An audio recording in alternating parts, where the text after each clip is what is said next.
नमस्कार दोस्तों, मैं प्रवीण कुमार उज्ज्वल क्लासेस में एक बार फिर आप सभी का स्वागत करता हूं। तो दोस्तों, आज की इस वीडियो में हम लोग पढ़ने वाले हैं क्लास 10 का जो चौथा चैप्टर है कार्बन और उसकी यौगिक, उसका हम लोग नेक्स्ट टॉपिक पढ़ने वाले हैं। इससे पहले हमने बहुत सारी वीडियो अपलोड कर दिया इस चैप्टर का, ठीक ना, और उसी का ये नेक्स्ट टॉपिक है। तो यहाँ पे हम लोग पढ़ने वाले हैं। और यदि आप मेरे चैनल पे नए व्यूअर्स हैं तो सबसे पहले आप मेरे चैनल को सब्सक्राइब कर लें, वीडियो को लाइक कीजिए दोस्तों। तो चलिए हम लोग बिना टाइम वेस्ट किए हुए चलते हैं डायरेक्ट अपने टॉपिक पे और स्टार्ट करते हैं टॉपिक को, ठीक है। देखिए यहाँ पे हमें पढ़ना क्या है, यहाँ पे पहले हमें पढ़ना क्या है इस चीज को जानेंगे, ठीक है। देखिए हमें पढ़ना क्या है, कार्बन बंध के कुछ गुण, जो कार्बन बंध बनते हैं उसके हमें क्या पढ़ना है, कुछ गुण को पढ़ना है, ठीक ना। यानी some features of carbon bond, क्या पढ़ना है हमें, some features of carbon bond, carbon अबंध के कुछ गुणों को हमें पढ़ना है यहाँ पे। तो हम देखेंगे कि क्या क्या इसकी कुछ क्या क्या इसके गुण है, इसके क्या क्या फीचर्स हैं, ठीक ना। तो पहला हम देखेंगे यहाँ पे कि क्या है। तो आप देख सकते हैं पहला आप यहाँ पे देख सकते हैं कि अधिकतर अन्य तत्वों के साथ कार्बन द्वारा बनाए गए आबंध, कह रहा है कि अधिकतर अन्य तत्वों के साथ कार्बन द्वारा बनाए गए आबंध यानी बॉन्ड, ठीक ना, अत्यंत प्रबल होते हैं। क्या होते हैं, बहुत ज्यादा मजबूत होते हैं। अत्यंत प्रबल का मतलब क्या होते हैं, मोर स्ट्रांग होते हैं, ठीक ना। क्या होते हैं बोल सकते हैं यहाँ पे, मोर स्ट्रांग, क्या होते हैं, मोर स्ट्रांग होते हैं, ठीक है। क्या होते हैं, मोर स्ट्रांग होते हैं, काफी मजबूत होते हैं, ठीक ना। चलिए तो पहला हो गया। यहाँ पे फिर नेक्स्ट देखेंगे, जिसके फलस्वरूप ये यौगिक अतिशय रूप में अस्थायी होते हैं। जिसके फलस्वरूप क्या होते हैं, यौगिक क्या होते हैं, अच्छे से अस्थायी होते हैं, यानी बहुत जबरदस्त तरीके से क्या होते हैं, ये अस्थायी होते हैं, ठीक ना।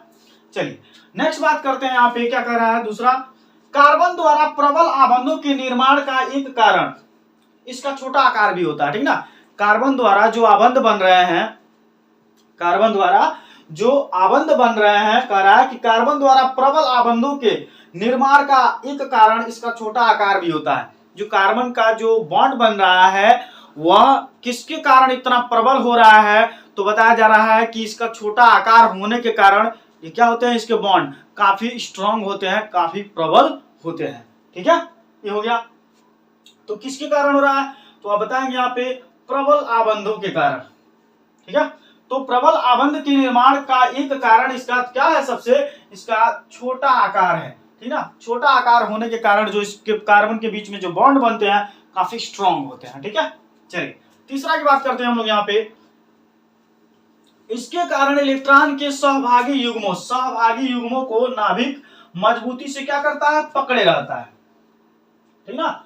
जब इसके बॉन्ड काफी मजबूत होंगे तो यहाँ पर रहा है कि इसके कारण इलेक्ट्रॉन के सहभागी युग्मों को नाभिक मजबूती से पकड़ा रहता है। उसमें जो इलेक्ट्रॉन भाग लेते हैं उनको क्या करता है, बड़ी मजबूती से क्या करता है, नाभिक पकड़े रहता है, ठीक है। चलिए नेक्स्ट यहाँ पे देखेंगे, बड़े परमाणु वाले तत्वों से बने आबंध तुलना में अत्यंत दुर्बल होते हैं। देखिए जो परमाणु, क्या कर रहा है यहाँ पे, कह रहा है कि कार्बन द्वारा बने, यहाँ देखिए बड़े परमाणु वाले तत्वों से बने आबंध, जो बड़े परमाणु वाले तत्व होते हैं, ठीक ना, उनके द्वारा जो बनाए गए बॉन्ड होते हैं वो क्या होते हैं, वो प्रबल नहीं होते हैं, क्या होते हैं, उनके अलावा अगर कहें हम तो काफी दुर्बल होते हैं, ठीक है। क्यों, क्योंकि इसके परमाणु जो होते हैं ये क्या होते हैं, काफी ज्यादा लंबे होते हैं, ठीक ना, काफी ज्यादा लंबे बॉन्ड बनाते हैं। तो जब ज्यादा बड़ा सीरीज बन जाएगा तो क्या होगा, ये उतना मोर स्टेबल नहीं होगा, यानी काफी स्ट्रांग नहीं होगा, ये क्या होगा, वीक होगा, ठीक है। वही कह रहा है यहाँ पे कि बड़े परमाणुओं वाले तत्वों से बने आबंध, बड़े परमाणु वाले तत्वों से बने आबंध क्या होते हैं, अत्यंत दुर्बल होते हैं। दुर्बल मतलब क्या होते हैं, कमजोर होते हैं, ठीक है।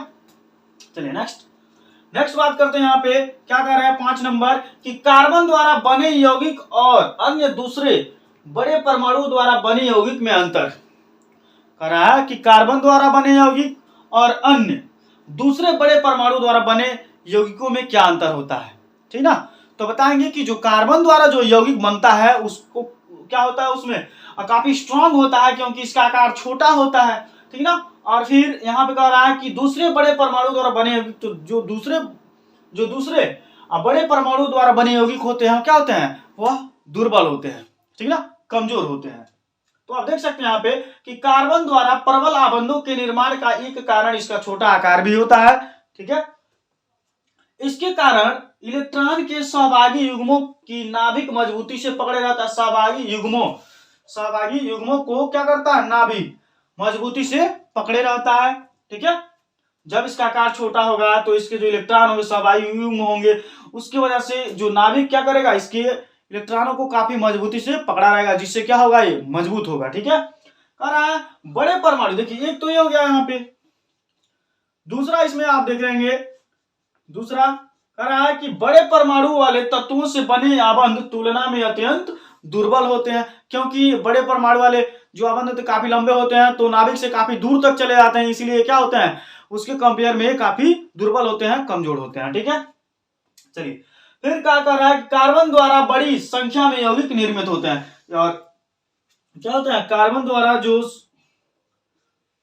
तीसरा है, कार्बन द्वारा बड़ी संख्या में यौगिक निर्मित होते हैं। तो कार्बन का बहुत बड़ा श्रृंखला बनता है, ठीक ना, बहुत बड़ा श्रृंखला होने की वजह से क्या होता है, कार्बन से बहुत ज्यादा यौगिकों का निर्माण होता है, ठीक है। चलिए नेक्स्ट कह रहा है कि कार्बन के निम्नलिखित गुणों के कारण प्रकृति में बड़ी संख्या में यौगिक बनते हैं। तो कार्बन का क्या गुण है, उस गुण को हम लोग जानेंगे, जिसकी वजह से कार्बन बहुत अधिक मात्रा में इस प्रकृति में क्या करता है, अपने यौगिक को बनाता है, ठीक है। तो हम लोग अब इसके आगे अभी जस्ट पढ़ने वाले हैं, ठीक है। पहले आप इसका स्क्रीनशॉट लीजिए। तो अब हमें यहाँ पे क्या पढ़ना है, उसके 3 कैरेक्टर्स हैं, तीनों को हमें पढ़ लेना है, ठीक है। तो यहाँ पे पहला है, आप देखेंगे कि सहसंयोजी आबंध का बनना। क्या है, सहसंयोजी आबंध का बनना, यानी फॉर्मिंग ऑफ कोवैलेंट बॉन्ड या फॉर्मेशन ऑफ कोवैलेंट बॉन्ड बोल देंगे, ठीक है। क्या बोलेंगे यहाँ पे, फॉर्मिंग ऑफ कोवैलेंट बॉन्ड या फॉर्मेशन ऑफ कोवैलेंट बॉन्ड बोलेंगे। चलिए तो यहाँ पे देखेंगे, यहाँ पे क्या आ रहा है, सहसंयोजी आबंध का बनाना कैसे क्या कर रहा है, कि यहाँ पे देख सकते हैं कि सहसंयोजी आबंध बनाने के गुण के कारण कार्बन बड़ी संख्या में यौगिक का निर्माण करता है, ठीक है। तो यहाँ पे आप देख रहे हैं कि सहसंयोजी आबंध बनाने के गुण के कारण, मतलब इसके अंदर सहसंयोजी जो गुण है उसके कारण कार्बन बड़ी संख्या में यौगिकों का निर्माण करता है। तो ये पहला फीचर्स हो गया, ठीक है। दूसरा देखेंगे श्रृंखलन, ठीक है ना, जिसको कैटेनेशन बोलते हैं। क्या बोलते हैं, श्रृंखलन को कैटेनेशन बोलते हैं। तो कैटेनेशन क्या होता है, आप देखेंगे यहाँ पे 2 चीज आप देखेंगे, कह रहा है कि कार्बन कार्बन, ठीक ना, कार्बन कार्बन बंध बहुत ही मजबूत और अस्थायी होता है। जो कार्बन कार्बन बंध होता है, यहाँ पे जो देखिए कार्बन ऐसे जो कार्बन कार्बन बंध होता है ना, काफी क्या होता है, मजबूत होता है, समझ रहे हैं। यहाँ पे जो कार्बन कार्बन के बीच में यहाँ पे बॉन्ड जो बनता है वो क्या होता है, काफी मजबूत होता है। वही कह रहा है कि कार्बन कार्बन बंध बहुत ही मजबूत और अस्थायी होता है। इसके कारण कार्बन में एक दूसरे से जुड़कर बड़ी संख्या में यौगिक देता है। यानी क्या करता है, इसी गुण के कारण कार्बन से ही कार्बन क्या करता है, एक दूसरे के साथ जुड़कर बड़ी संख्या में यौगिक का निर्माण कर देता है। जैसे आप देख सकते हैं यहाँ पे जो इसका उदाहरण लिया हमने, देख सकते हैं यहाँ पे कार्बन कार्बन, यहाँ पे 1 2 3 4 5 ऐसे क्या करता है, बहुत से कार्बन एक साथ जुड़ करके, यहाँ पे बहुत से कार्बन एक साथ जुड़ करके क्या करता है, कार्बनिक यौगिक का फॉर्मेशन कर देता है। फिर यहाँ भी देखिए, यहाँ भी, फिर यहाँ पे भी देख सकते हैं क्या, कि केवल आप देख रहे हैं कि कार्बन क्या कर रहा है, एक दूसरे के साथ जुड़ करके काफी ज्यादा यौगिक, बड़ा यौगिक का निर्माण कर देता है। तो ये कार्बन का ये क्या है, बहुत बड़ा इफेक्ट है कि कार्बन क्या करता है, बहुत से यौगिकों का निर्माण करता है, क्योंकि उसमें सहसंयोजकता का गुण पाया जाता है। क्या पाया जाता है उसमें, सहसंयोजी आबंध बनाने के गुण के कारण ये क्या करता है, बहुत ज्यादा मजबूत होता है, अस्थायी होता है और बहुत ज्यादा संख्या में यौगिक का निर्माण करता है, ठीक है।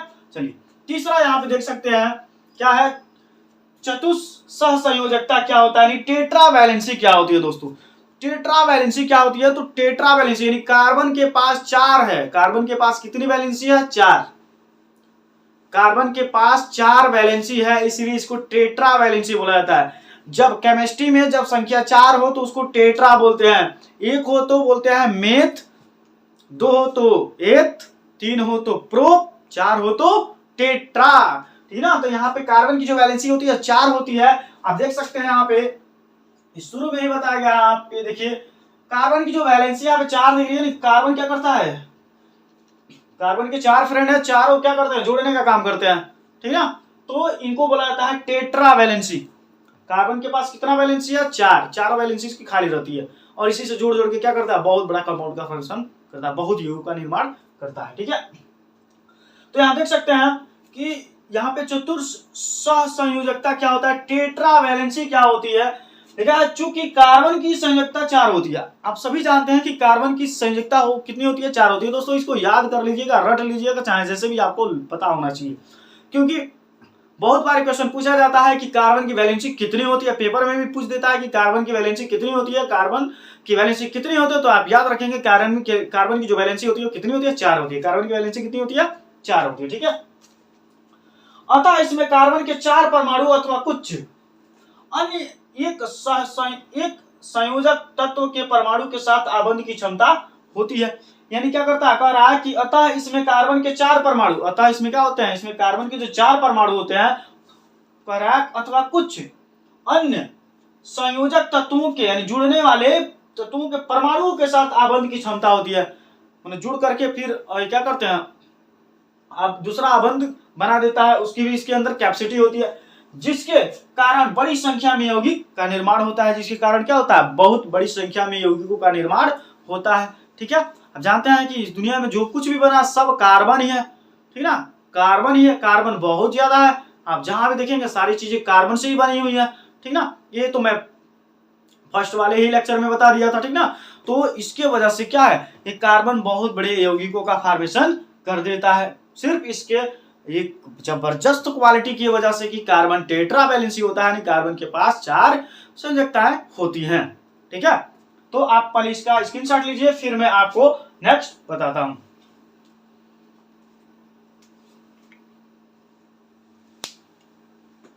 देखिए, तो अब हम लोग को पढ़ना है यहाँ पे हाइड्रोकार्बन, ठीक ना। हाइड्रोकार्बन क्या होता है इसको हम लोग पहले जानेंगे, ठीक है। देखिए, तो यहाँ पे हाइड्रोकार्बन इसको हिंदी में कहा जाता है और इंग्लिश में भी कहा जाता है। तो यहाँ आप देख सकते हैं 2 शब्दों से बनकर मिलकर के बना हुआ हाइड्रोकार्बन। यहाँ पे क्या देखें, यानी हाइड्रो और कार्बन, यानी हाइड्रोजन और कार्बन से मिलकर के बना हुआ है, इसलिए इसको बोला जाता है हाइड्रोकार्बन, ठीक है। तो देखेंगे यहाँ पे इसका डेफिनेशन, वे सभी कार्बनिक यौगिक जो सिर्फ कार्बन और हाइड्रोजन से बने होते हैं, वे कार्बनिक यौगिक जो सिर्फ कार्बन और हाइड्रोजन से मिलकर बने होते हैं, तो वैसे यौगिकों को बोला जाता है कार्बनिक यौगिक। क्या बोलते हैं इसको, क्या बोलते हैं उसको, हाइड्रोकार्बन बोलते हैं। क्या बोलते हैं उसको, हाइड्रोकार्बन। तो आप देख सकते हैं वे सभी कार्बनिक यौगिक जो सिर्फ कार्बन और हाइड्रोजन से बने हैं हाइड्रोकार्बन कहलाते हैं, ठीक है। तो ये रहा हाइड्रोकार्बन का डेफिनेशन, ठीक है। अब देखेंगे यहाँ पे, जैसे हम यहाँ पे बहुत सारी चीजें बता सकते हैं आप, जैसे में, ठीक ना, यहाँ पे जैसे में आप बता सकते हैं, देखिए CH4 बता सकते हैं, मेथेन बता सकते हैं, ठीक है। यहाँ पे आप C2H6 बता सकते हैं, C2H4 बता सकते हैं, ठीक ना, ये सब इसमें आ जाएंगे। तो ये रहा यहाँ पे, ठीक है। चलिए और भी आगे बहुत से हैं। अब यहाँ पे हम बात करते हैं हाइड्रोकार्बन। पहले तो हम लोग जाने कि हाइड्रोकार्बन क्या है। अब हमें जानना है यहाँ पे कि जो हाइड्रोकार्बन होते हैं वो कितने प्रकार के होते हैं। ये जो हाइड्रोकार्बन है दोस्तों, यहाँ पे जो हाइड्रोकार्बन देख रहे हैं आप, ये हाइड्रोकार्बन 2 प्रकार के होते हैं। कितने प्रकार के, तो 2 प्रकार के होते हैं, ठीक है। जो पहला होता है उसको बोलते हैं सैचुरेटेड हाइड्रोकार्बन, यानी संतृप्त हाइड्रोकार्बन।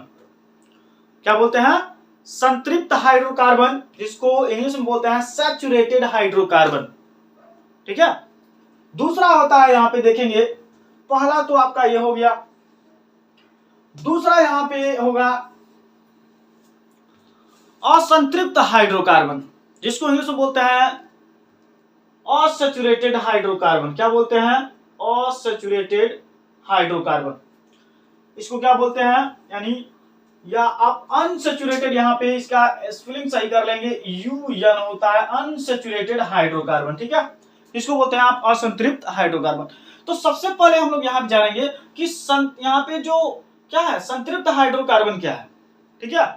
तो यहाँ पे आप जानेंगे कि संतृप्त हाइड्रोकार्बन किसको बोलते हैं, यानी इसमें बोलेंगे कि ऐसे हाइड्रोकार्बन, क्या बोलेंगे कि ऐसे हाइड्रोकार्बन जिनमें कार्बन की चारों संयोजकताएं, जिनमें कार्बन की चारों संयोजकताएं एकल बॉन्ड के द्वारा जुड़ी होती हैं, तो ऐसे हाइड्रोकार्बन को बोला जाता है संतृप्त हाइड्रोकार्बन। यहां आप देख सकते हैं हमने यहां पर रिप्रेजेंट किया हुआ है एकल आबंध, जिसको आप देखिए एक रेखा के द्वारा दर्शाया जाता है सिंगल बॉन्ड को, ठीक ना, इसको आप बोलते हैं इंग्लिश में क्या, सिंगल बॉन्ड, क्या बोलते हैं, सिंगल बॉन्ड, सिंगल बॉन्ड।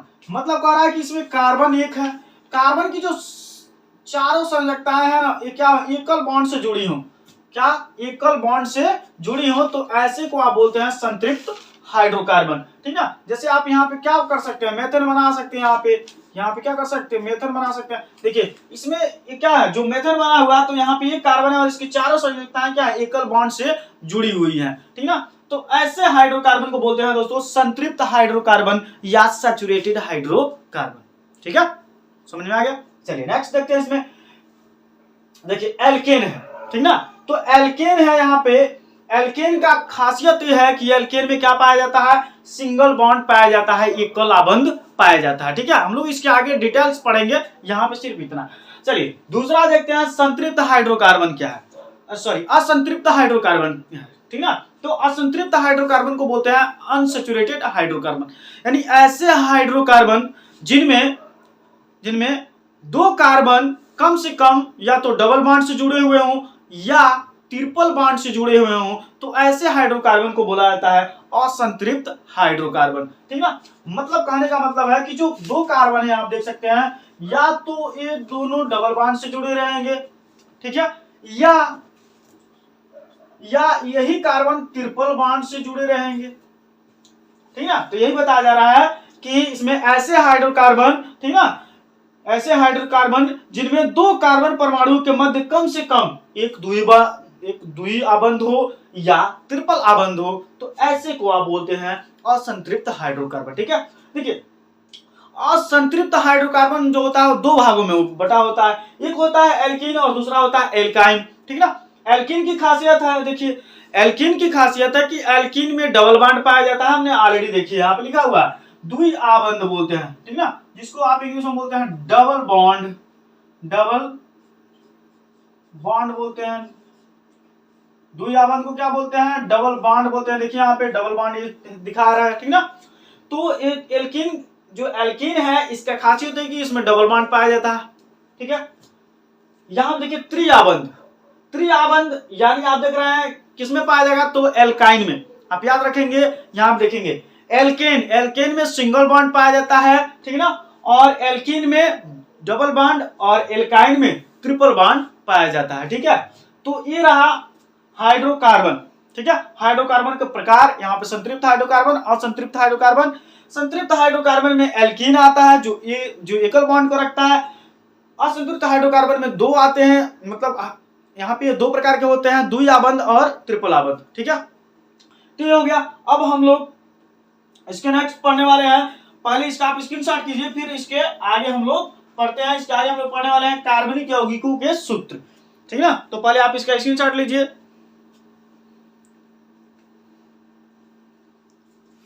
देखिए अब हम लोग को पढ़ना है यहाँ पे कार्बनिक यौगिकों के सूत्र, यानी फॉर्मेशन ऑफ ऑर्गेनिक कंपाउंड। इसकी वजह से आप कार्बनिक यौगिकों को बना सकते हैं, ठीक है। यहाँ पे आप कार्बनिक यौगिकों को कैसे बनाएंगे उसका यहाँ पे सूत्र टोटल मैं आपको बताने वाला हूँ, ठीक ना, कि इतने सूत्र उसमें यूज होंगे, उसके बाद आप कार्बनिक यौगिकों को आसानी से बना सकते हैं, ठीक है। लेकिन उसके लिए शर्त है कि आपको इन चीजों को याद करना पड़ेगा, ठीक है, क्योंकि ये वेरी मोस्ट है। इनको आप याद रखेंगे तो आपको फार्मूले क्रिएट करने में, कार्बनिक यौगिकों को बनाने में कोई दिक्कत नहीं होगा। इसीलिए यहाँ पे जो आपका टॉपिक है कार्बनिक यौगिकों के सूत्र, यानी फॉर्मेशन ऑफ कार्बनिक कंपाउंड, तो यहां देखेंगे पहला, यहां पे पहला क्या है आप देखेंगे, पहला है सामान्य सूत्र। इसके जनरल फार्मूले होते हैं।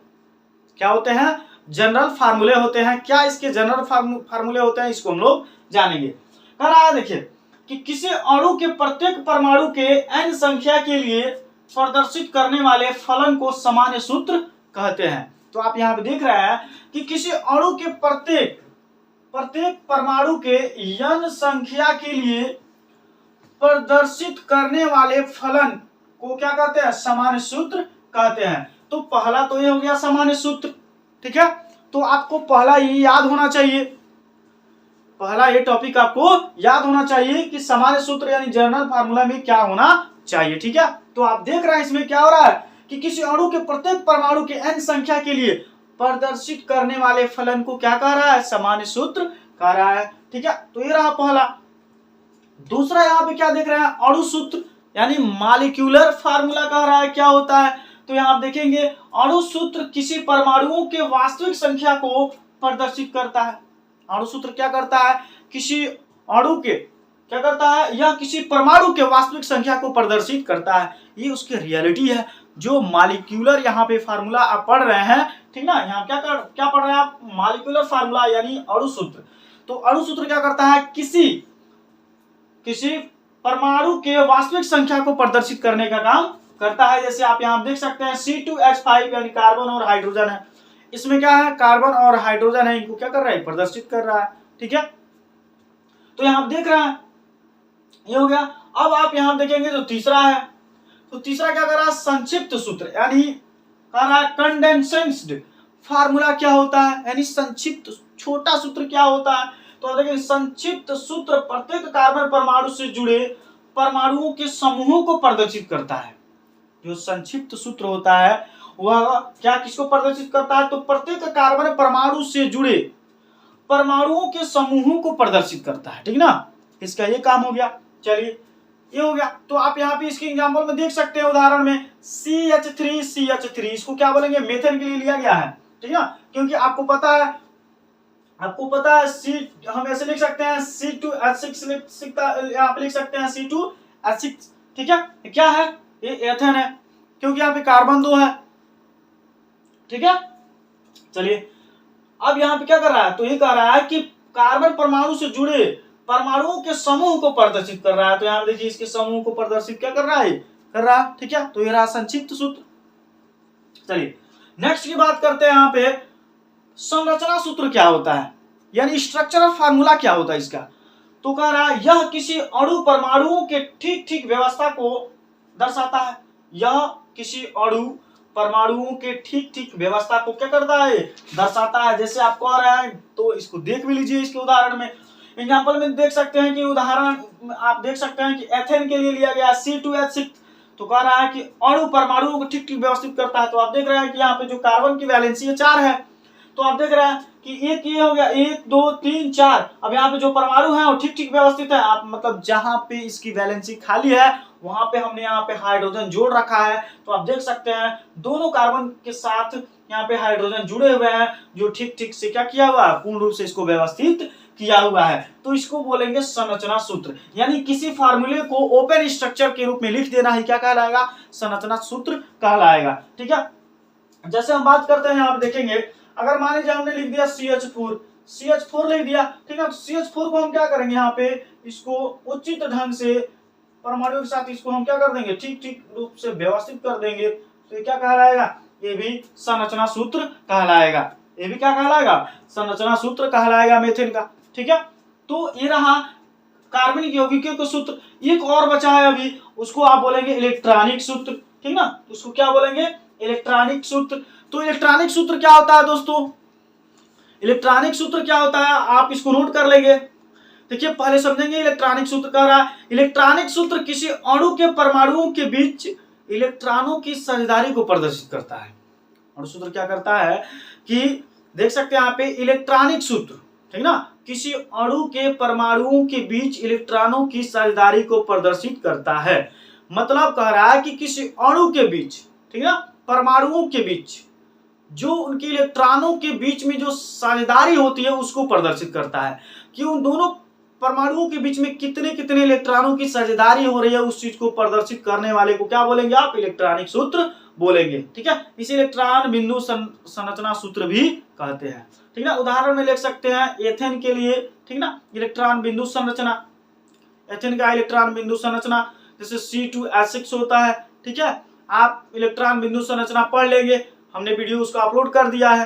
ठीक है, देखिए एक बार और आप नोट कर लें, इलेक्ट्रॉनिक सूत्र किसी अणु के परमाणुओं के बीच इलेक्ट्रॉनों की साझेदारी को प्रदर्शित करता है।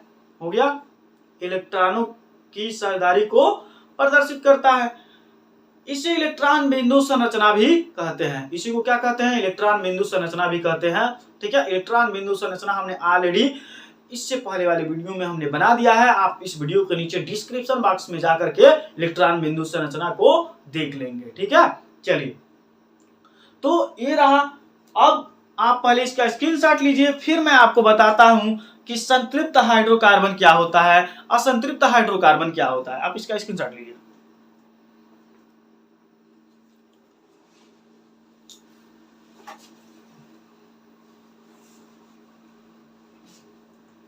देखिए दोस्तों, तो अब हम लोग इसमें पढ़ने वाले हैं पहला हाइड्रोकार्बन का पहला पार्ट पढ़ने वाले हैं और उसको बोलते हैं संतृप्त हाइड्रोकार्बन। ठीक है, संतृप्त हाइड्रोकार्बन जिसको इंग्लिश में आप बोलते हैं सैचुरेटेड हाइड्रोकार्बन। ठीक है, क्या बोलते हैं? Saturated hydrocarbon. तो यहाँ पे हम डिफिनेशन तो ऑलरेडी हमने पीछे बताया है, ठीक ना, लेकिन यहाँ पे लिखा हुआ पूरा, इसको देखते हैं। ठीक ना, ऐसे हाइड्रोकार्बन जिनमें प्रत्येक कार्बन परमाणु की चारों संयोजकताएं केवल एक एकल आबंध यानी सिंगल बॉन्ड द्वारा जुड़ी होती हैं, संतृप्त हाइड्रोकार्बन कहलाता है। ठीक ना, तो हमने बताया क्या कि ऐसे हाइड्रोकार्बन, क्या ऐसे हाइड्रोकार्बन, ठीक ना, जिनमें प्रत्येक कार्बन परमाणु की चारों संयोजकताएं केवल एक बॉन्ड के द्वारा जुड़ी होती हैं, उसको बोला जाता है संतृप्त हाइड्रोकार्बन। क्या बोलते हैं? संतृप्त हाइड्रोकार्बन मींस सैचुरेटेड हाइड्रोकार्बन। ठीक है, चलिए आगे देखते हैं क्या। इन्हें एल्केन या पैराफिन के नाम से भी जाना जाता है। इन्हें एल्केन, ठीक ना, किसके नाम से? एल्केन के नाम से, या आप पैराफिन के नाम से भी जाना जाता है। ठीक है, तो याद रखेंगे संतृप्त हाइड्रोकार्बन को एल्केन या पैराफिन के नाम से भी जाना जाता है। ठीक है, तो लिख रहा है इन्हें केवल एल्केन या पैराफिन भी कहा जाता है। एल्केन का सामान्य सूत्र, एल्केन का जो सामान्य सूत्र होता है दोस्तों याद रखेंगे CnH2n। CnH2n क्या होता है?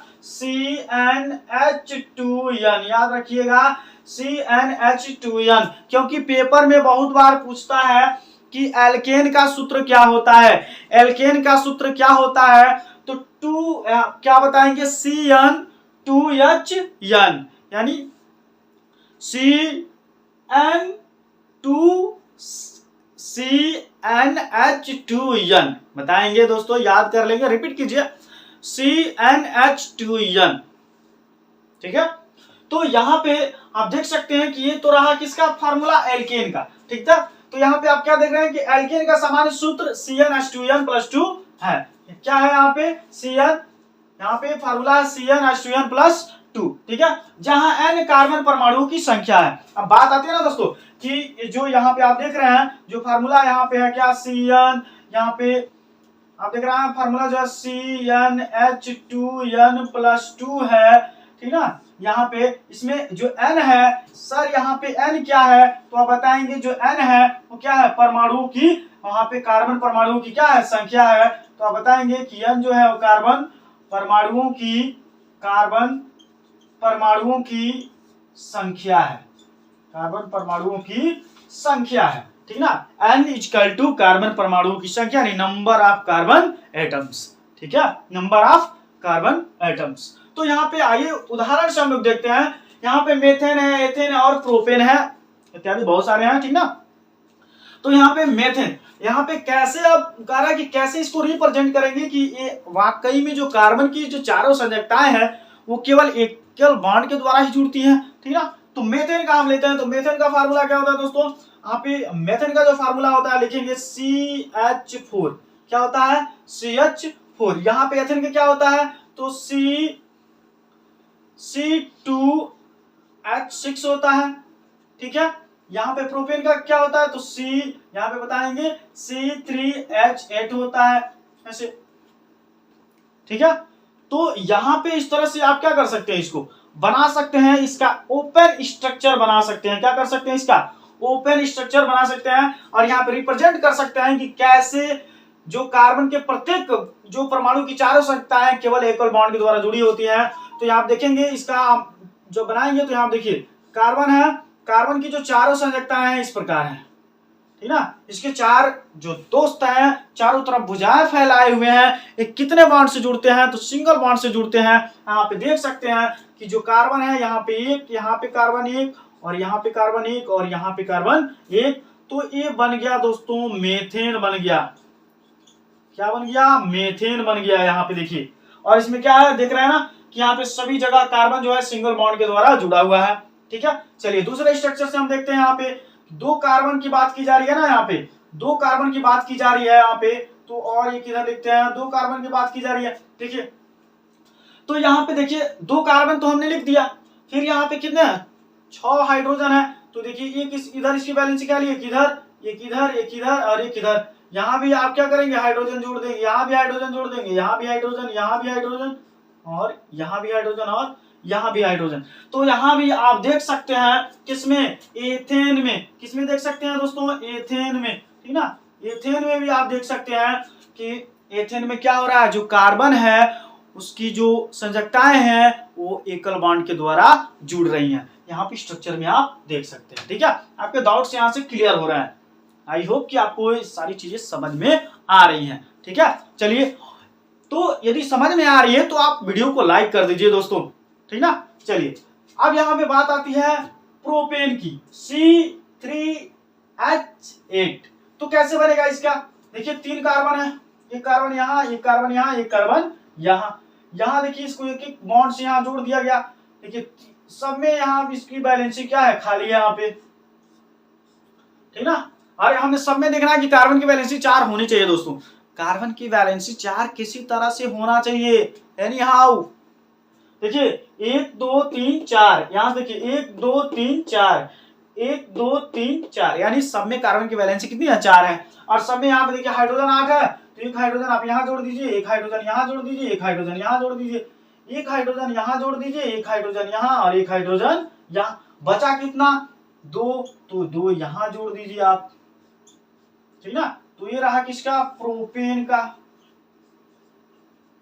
प्रोपेन का रहा दोस्तों। ठीक है। तो इस प्रकार से आप इसमें सभी जगह देख रहे हैं कि इसमें क्या देख रहे हैं? इसमें जितने भी कार्बन जो है उनकी जो संयोजकताएं हैं वो केवल सिंगल बॉन्ड के थ्रू ही जुड़ रही हैं।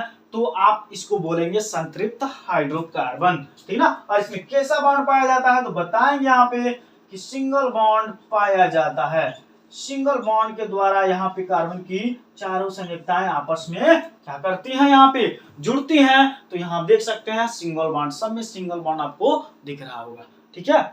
चलिए, तो ये फार्मूला कैसे प्राप्त करते हैं ना, ये भी हम आपको सिखाएंगे दोस्तों यहाँ पे। ठीक ना। पहले आप इसका स्क्रीनशॉट लीजिए, फिर मैं आपको इसके फार्मूले भी बता देते हैं कि कैसे इसको हम प्राप्त कर सकते हैं इस फार्मूले से। पहले इसका स्क्रीनशॉट लीजिए।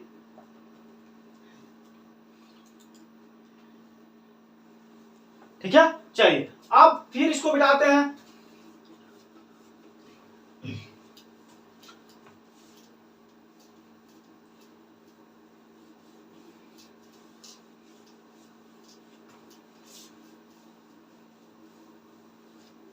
चलिए अब हमें क्या करना है दोस्तों? इससे हमने क्या ज्ञात किया कि एल्केन, क्या हमने इसमें देखा? एल्केन। ठीक ना। एल्केन का फार्मूला भी हमने देखा,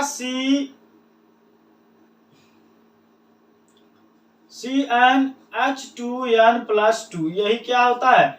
एल्केन का फार्मूला होता है। ठीक है।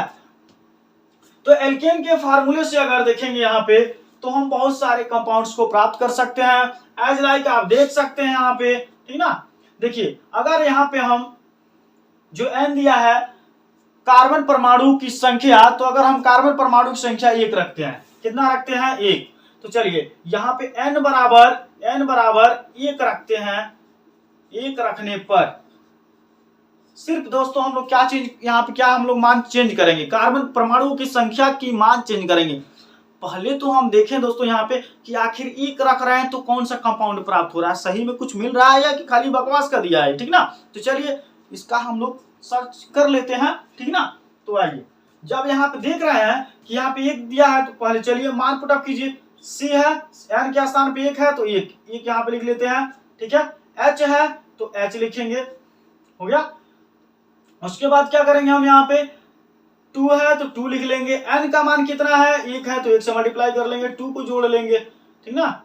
बताइए यहाँ पे फिर क्या बनेगा, कार्बन 1 है तो 1 यहाँ पे रहेगा। यहाँ पे देखिए H है तो H लिख लेंगे।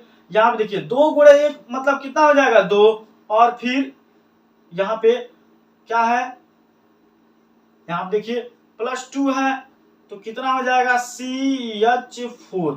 क्या हो जाएगा दोस्तों CH4। हम लोगों ने किसका पहले स्ट्रक्चर बनाया था, CH4 का, यानी मीथेन का। तो यहाँ पे क्या प्राप्त हो गया, मीथेन, ठीक है। जब हमने कार्बन परमाणु की संख्या 1 रखा तो क्या प्राप्त हुआ दोस्तों, हमें मीथेन प्राप्त हुआ, ठीक है। चलिए दूसरा अगर हम लोग बात करते हैं यहाँ पे, ऐसे ही ये तो पहला हुआ, हमने 1 रखा इसमें, ठीक है। दूसरे की बात करते हैं, तो अगर हम इसमें यहीं पे n की जो वैल्यू है अगर हम 2 रखते हैं, तो अगर n की वैल्यू हम 2 रखते हैं तो क्या प्राप्त होगा। देखिए n यहाँ पे फार्मूला सेम वही, आप इसमें क्या करेंगे, बस n की वैल्यू पुट अप करेंगे। c है तो c लिखेंगे, n की वैल्यू 2, अब हमने कितना लिया है 2 तो 2 लिखेंगे।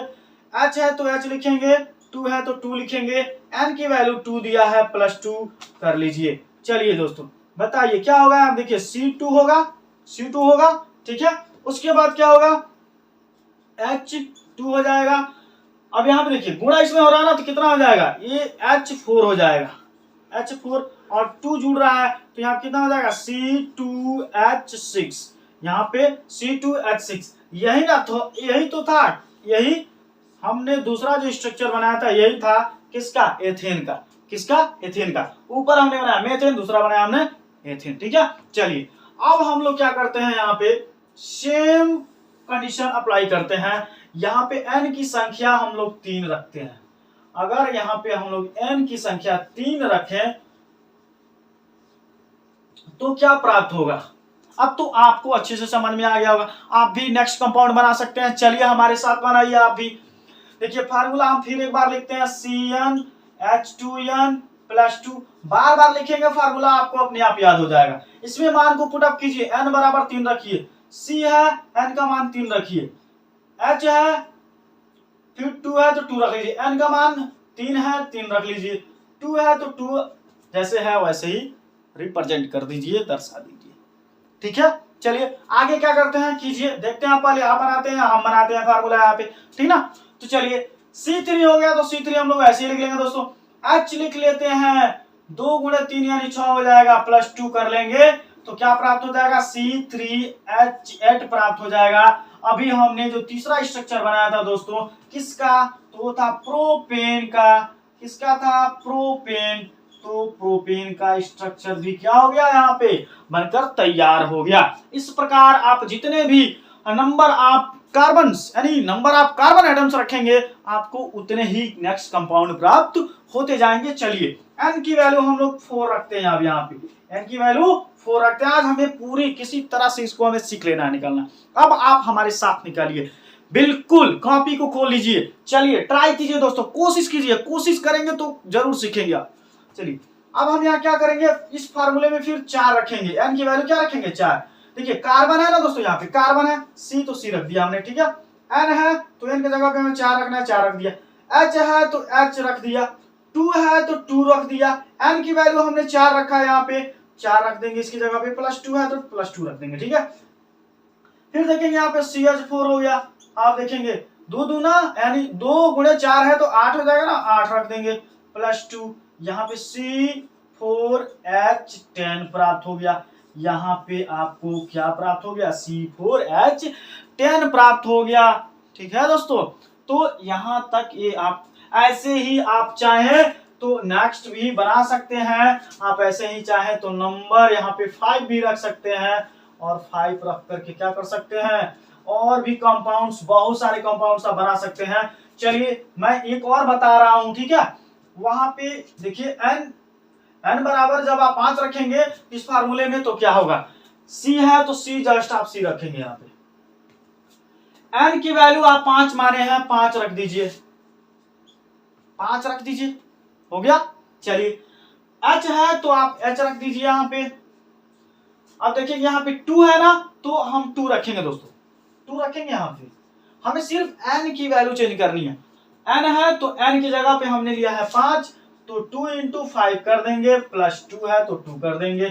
तो C5 5 गुना 10 H10 प्लस 2, यानी क्या देखा आपने, C5 H12 आपको प्राप्त हो गया।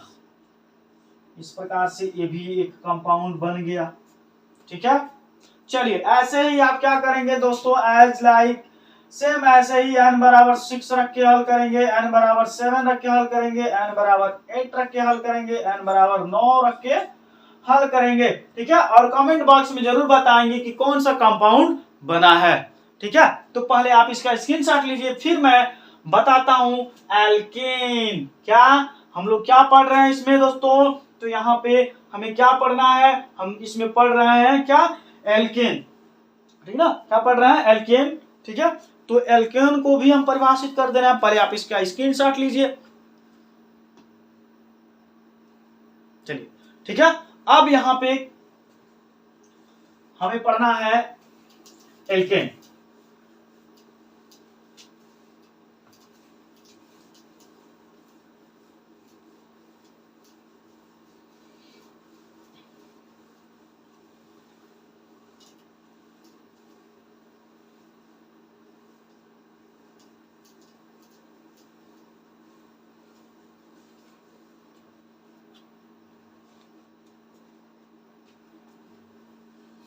तो यहां पे देखते हैं एल्केन, ठीक ना। एल्केन किसको बोल रहे थे हम लोग, हाइड्रोकार्बन, यानी संतृप्त हाइड्रोकार्बन को बोल रहे थे, ठीक है। तो यहाँ पे आप देख सकते हैं कि संतृप्त हाइड्रोकार्बन जिसमें कार्बन परमाणु केवल एकल आबंध द्वारा जुड़े होते हैं, एल्केन कहलाता है, ठीक ना। एल्केन को भी जान लीजिए कि एल्केन किसे कहते हैं। तो एल्केन का भी बहुत शानदार डिफिनेशन है, संतृप्त हाइड्रोकार्बन जिसमें कार्बन परमाणु केवल एकल आबंध, यानी सिंगल बॉन्ड बोल सकते हैं इसको, क्या बोलेंगे इसको, सिंगल बॉन्ड, यानी एकल आबंध द्वारा जुड़े होते हैं, तो उसे बोलते हैं एल्केन, ठीक ना। जब सिंगल आबंध द्वारा जुड़े होते हैं तो क्या कहलाते हैं, एल्केन कहलाते हैं। तो ये रहा यहाँ पे पहला संतृप्त हाइड्रोकार्बन। हमने इसमें संतृप्त हाइड्रोकार्बन बताया क्या है, फिर उसके बाद हमने बताया कि कैसे इसमें कंपाउंड्स को बनाए जाते हैं, कैसे इसमें बॉन्ड जुड़े होते हैं, सिंगल बॉन्ड, ठीक ना। कार्बन की चारों जो परमाणु की जो चारों संयोजकताएं होती हैं उसे कैसे सिंगल बॉन्ड द्वारा जुड़ी होती है। फिर यहाँ पे हमने आपको बताया कि कंपाउंड्स कैसे बनते हैं, उस CnH2n+2 से, ठीक ना। और फिर एल्केन किसे कहते हैं ये भी हमने आपको यहाँ बता दिया, ठीक है। तो आप इसका स्क्रीनशॉट ले लीजिए।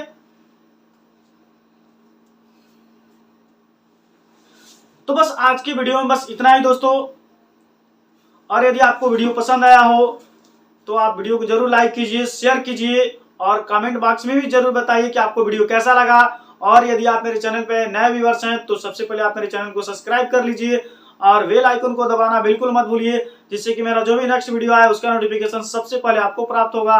Thanks for watching video. जय हिंद।